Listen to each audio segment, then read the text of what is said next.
unanswered questions about Jason Voorhees. Got me out here in the middle of the shithole. I can't believe people out here pay good money for this bullshit. Number 1 And number 2. Two-part question here. What's the story about this newly introduced Lakeview High? And number 2, how the fuck does Susan not know about Jason Voorhees? Forgive me for my little rage rant here, but we're 8 films in. So let's break this down. Listen to this radio broadcast from the beginning of the movie. You've been listening to WGAZ, the electricity of Manhattan. This request has gone all the way out to Crystal Lake. They'll be graduating on the 13th of this month. Along with the rest of this bland-ass graduating class. That includes Rennie, the final girl, Sean, the human wet napkin, Charles, the angry uncle, authority figure that nobody gives a damn about, Colleen, the one decent adult who honestly serves no purpose in the film, and of course, Tamara, the nosy bitch. Get it?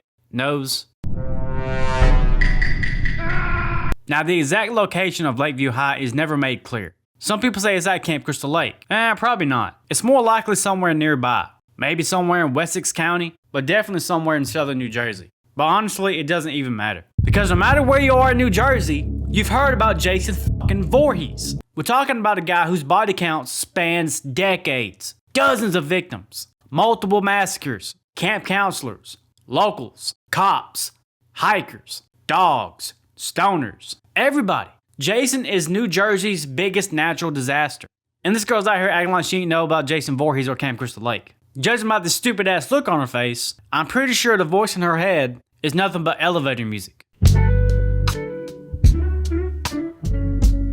Even if you ignore the other timelines canon, if you consider the other films not canon, this is standalone. If this is just another campfire story in an alternate setting, it's still a loose retelling of the same events, said by Jim in the intro. So tell me, how the hell do you go boating in the waters where people was literally dismembered and multiple massacres over decades and not know the name Jason Voorhees? How do you not know the legend of Camp Crystal Lake? Motherfucker, your boat is right in front of it. Number 3. How did the deckhand know Jason was coming? This voyage is doomed.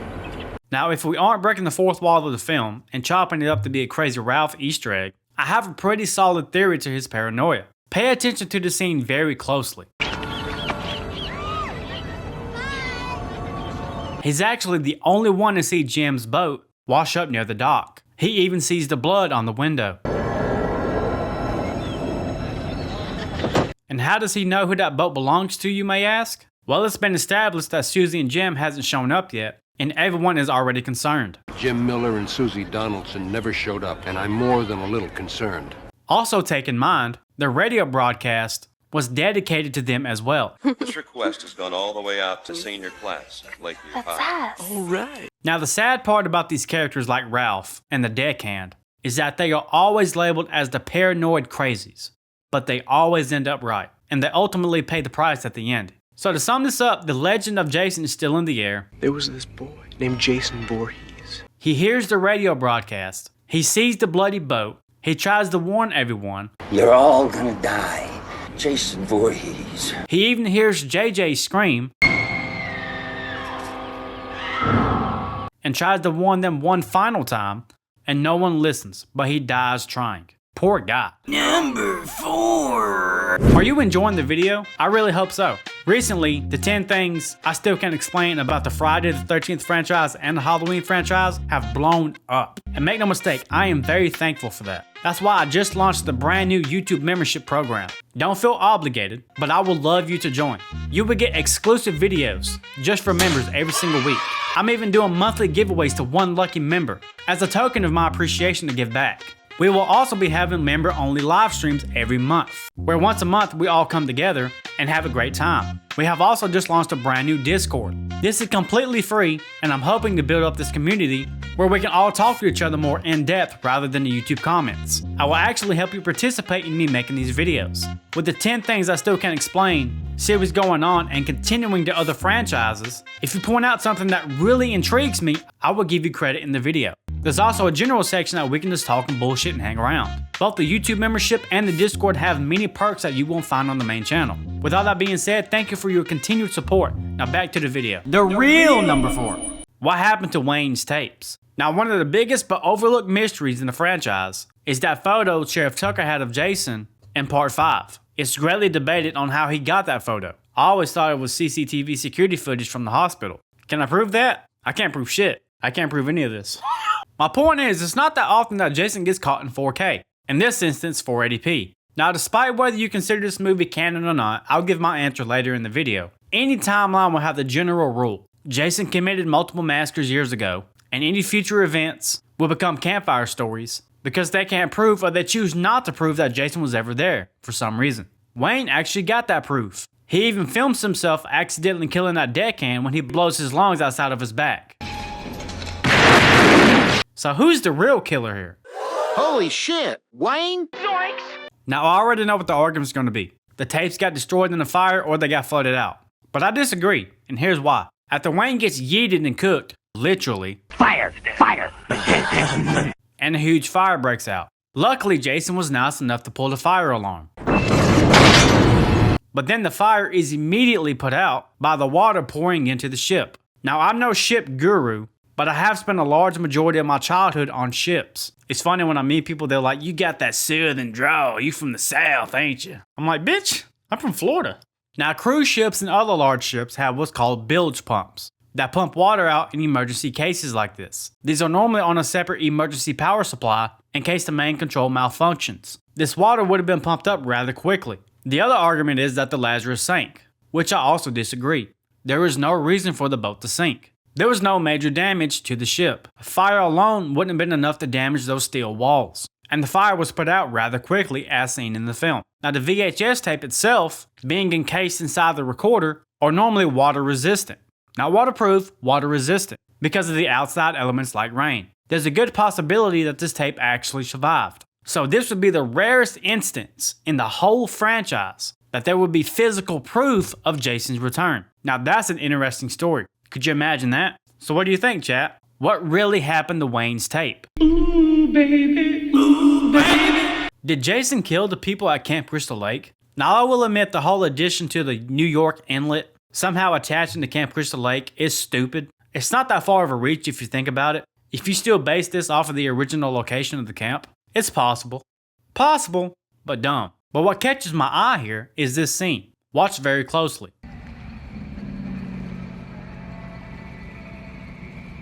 I don't know how long Jason has been dormant in this timeline. Now, whether you consider this canon or not, the question remains the same. Look at these cabins. Look at the campgrounds. This is now up and running. You even see that half-ass sign right there. So these aren't private homes. These are cabins. You even get a few shots of the backside, the other side of the shore. And it looks to be a bridge or a road type structure right there if you look very closely. I'll try to bring the exposure up so you can see that a little bit better. And in addition to that, you also see additional porch lights right here, which means there's more cabins and that people are there. Now there's a few hour stretch between Susie and Jim's death and Jason arriving to the cruise ship. Jason's MO has always been to protect his territory. I don't think this scenario is any different. To explain these little plot holes, not the big ones, I do think Jason actually took the time to eliminate the other victims around his camp. The boat didn't go anywhere because it was anchored down. And a lot of people have asked me beforehand in the comments, how did Jason get to the cruise ship? The answer is actually quite simple. He was still on Jim's boat when it drifted to the docks. Jason lifted the anchor and then drifted off into action. Why, you may ask? I have no idea. Perhaps that inlet was new and Jason didn't recognize it and he was curious and wanted to see where it went. Because in Jason's mind, anything around the lake or touches the lake is his territory. It belongs to him. So when he was resurrected again, he saw this brand new site. It was fair game. So what do you think? Did Jason start another massacre at Camp Crystal Lake that we never saw? Number 6. Maybe some of us don't want our futures predicted. Well, in your case, I'm sure that's true. Damn, son. Give the man the break. At least he's graduating. This scene right here is funny. Look. Aw, how cute. And then Jason comes in. Enough with this corny shit. Look at this dude smiling at Jason. When Jason gets knocked over right here on the train and he falls down, he uses this dude's leg to pick himself back up. And this dude right here thinks it's fucking funny. They should have really worked on these extras in the film. People in New York don't give a damn about Jason, and it's funny. Also, did the film just break its own fourth wall right here? It says Jason lives. Look at this clip. I'ma just take a drag of my cigarette. Just another normal night here at Times Square. Is this the birth of Ghost Jason? Throughout the franchise, we have seen multiple versions of Jason. Kid Jason, Baghead Jason, classic hockey mask Jason, 3 and 4. All of which I would still consider human. Deranged, damaged, built like a fucking linebacker, but sure, still mortal. But then you got the undead Jason, which we get in part 6 and 7. Zombified Jason, dug up, brought back by lightning like Frankenstein, on meth. A little slower, but stronger, meaner, and much harder to kill. But it has rules. It's still a body. Still tied to the physical world. But then we got this film, Jason Takes Manhattan. And this Jason? This one plays by no rules. He doesn't just walk the line of being human or undead. He flat out steps outside the fucking map. He clipped through. I believe I can fly. And what we get here might be the first real glimpse of what I like to call Ghost Jason. I've spoken many times in the past, in my previous videos about the franchise, about the supernatural elements that take place around Camp Crystal Lake. Not only Jason himself, but beyond Jason, the dream sequences, the resurrections, Tina's nearly godlike powers of resurrecting the dead, seeing the past, the present, and the future. The actual death curse that roams around Camp Crystal Lake and the surrounding town. Up until this point, the supernatural side of things is really out in left field if you look at it on paper. I consider this to be even a step up above that. I don't think Jason really teleports per se, but manifests. And maybe he has evolved into the curse itself. I'm not talking about the old slasher trope, where the killer walks slower than you but somehow ends up ahead. I mean full on, no explanation, point A to point B, instant Jason. He teleports on the ship, in the dance room, he's in the engine room, he's climbing ladders, into subways, into random ass buildings. And it happens over and over and over. An example of this is really similar to Victor Crowley in the movie Hatchet. A spirit locked in a time loop, a ghost or a poltergeist, cursed and tethered to a location or a body, doomed to replay his death over and over each night. Now Jason doesn't fit those same restrictions as Victor, but the principle is the same. The idea fits. We're not watching Jason move anymore. We're watching Jason manifest. A Super Saiyan version of the decades of the supernatural evil evolving. The backwoods kids with the mommy issues isn't there no more. So by the time he's stalking these corny ass teenagers on this cruise ship, teleporting everywhere, Jason Voorhees has officially left the building and leveled up to something more supernatural than he's ever been. So my question remains, is this the birth of Ghost Jason? Number 8. Did Charles abuse Rennie? Now this is going to be a hot take, and it's fucked up, so feel free to skip this section, but I'll keep it PG. Charles likes that PG-13. Charles always struck me as odd. You may not agree, but I always viewed Charles as this passive-aggressive, narcissistic sociopath who's on a permanent power trip. The kind of guy who thrives on control, but then disguises it as concern. Watch your mouth, young man. I'm in charge here. Please don't be upset with me. I'm not upset. I'm just concerned. It's kind of unsettling. I mean, just look at the way he touches her. Why are you doing this to yourself? And look at the way he's looking at her. And after Rennie gets pushed into the water by Tamara, Sean saves her life. His immediate reaction is to push anyone else off, even the guy who just saved his life. Overprotective uncle or possessive? Now any normal decent uncle would be grateful. And we know that Charles isn't exactly pure. Look at the way he looks at Tamara when he falls for their trap about the blackmailing. Hey. She's blackmailing Charles with this nearly nude setup, and the guy just stares. But eventually, what does he do? He gives in for a few seconds. I mean, he goes full Vince McMahon on this. Hey. Take in mind, in this film's universe, none of these kids are even out of high school yet. Catch my drift? This whole movie is about Rennie's childhood trauma, and the Jason story doesn't add up. That flashback scene we get? Nonsense. Even in this timeline, Jason is much older than Rennie. He was a grown-ass corpse by the time she was even born. So if the timeline doesn't match, Jason couldn't have been the one to cause that trauma during Rennie's childhood. Then who did? There's only one person left. Charles, the one we already see manipulating her, gaslighting her, isolating her throughout the whole film. That's psychological torture disguised as discipline. I'm the one you should be listening to. And she's been living with that fear ever since, projecting it onto a monster she never actually saw. Because the real monster was her Uncle Charles that raised her. Yep, number 9 and 10. This is a long one. Buckle up. Is this movie canon? And when does it take place? Is it even real? Now, considering if any of these films have any continuity connections with the previous ones, I personally don't think so. Hear me out on this. Here's why. The backstory Jim gives in the beginning of the movie, it's loosely based on the original timeline. Same events. Pamela went on a massacre, got beheaded, got her revenge. Jason woke up, had multiple massacres. But old Jimbo here says that Jason drowned 30 years ago. Drowned. Bristol Lake about 30 years ago. We know Jason drowned in 1957, which would make this 1987, which is impossible for the original timeline. Parts 2, 3, and 4 all happened in 1984. Part 5 happens in 1989, based off the calendars in the movie and the 5-year gap stated in the film. So Jason Lives has to take place in late 89 or 1990, probably 1990. So that means this movie can't be connected to Part 7, which should take place somewhere around 1997. Now I can place this film in either 1992 or 1997, but either answer still doesn't work, and here's why. This film can't take place in the early 2000s like most people think. That's even more illogical. We can't argue that Friday 7 isn't canon to the rest of the series, because Part 7 of New Blood directly references Part 6, so that timeline is established. To dive deeper into this, you normally graduate high school in the United States in June. Since we have established that Jason Lives and Part 7 has an established timeline, the only other year, besides 1986, that has a Friday the 13th in June, which this film is supposed to have, is in 1997. The issue with that is, Part 7 and Part 8 can't take place in the same year. Now what sparked this idea is this Batman advertisement that you see in the background of Jason right here in Times Square. I feel like this Batman 89 could be a teaser poster for the Batman and Robin movie that came out in 1997. But even this is a little far-fetched. Even the fashion and technology in this film do not look like the late 90s, much less the early 2000s. There's a payphone in back. That's why 1997 works better than the 1992, because that Batman 89 advertisement could be for the 92 movie,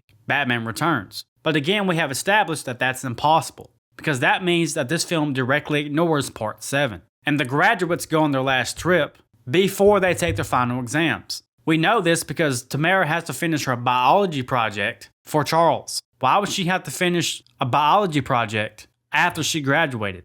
She wouldn't. Why would teachers go on a trip with their former students? They wouldn't. In that case, they wouldn't be responsible for them. Without breaking the fourth wall, this film really takes the cake. There is a lot of inconsistencies. A big one is Jason himself. It may take a little looking to notice, but Jason in this film doesn't have deformed eyes. We can see this in multiple shots throughout the film, such as this clip here, and this clip here, and the list goes on and on and on. In addition to that, Jason has a completely different wardrobe. I believe the toxic waste is the culprit of the fucked up eyes, as you can see them melting in real time. Look at Jason yelling mommy, what a bitch. As I stated before, the backstory that Rennie gives about seeing Jason is literally impossible even in a standalone film, in its own universe. Because Jason's 2.5, nearly 3 times older than Rennie is. I've never believed that flashback anyway. That was just Charles gaslighting her, until she manifests the image of Jason in her time of going full panic mode because she was fucking drowning. You don't want to end up drowning like that Voorhees boy. Let's find out. And this film has so many inconsistencies that it makes you wonder if any of it actually happened. Could this be a therapeutic novel written by Rennie to face the fears of her childhood and her past? Stephen King supposedly used it in high school. You have a real gift, and if there's anybody that can make use of that pen, it's you. I was at school and they told me, Rennie, your parents died in a car accident. Did Rennie actually die and she's now in her own fear-induced purgatory? That would explain the random hallucinations. There's a multitude of possibilities that you can theorize to try to connect the dots in this piece of shit movie, to try to even deem it real or not. But if anything else, if the story in this film is concrete and it actually happened, the only logical answer is that this is a new alternate universe and an adventure of Jason Voorhees that turned out to be a super underwhelming campfire story. Thank you guys so much for taking part of your day to keep it with me. You know I appreciate it. I love you all, and I'll see you next time in Jason Goes to Hell, the final Friday. I can't wait to pick that one apart either. So next time, appreciate you. Adios.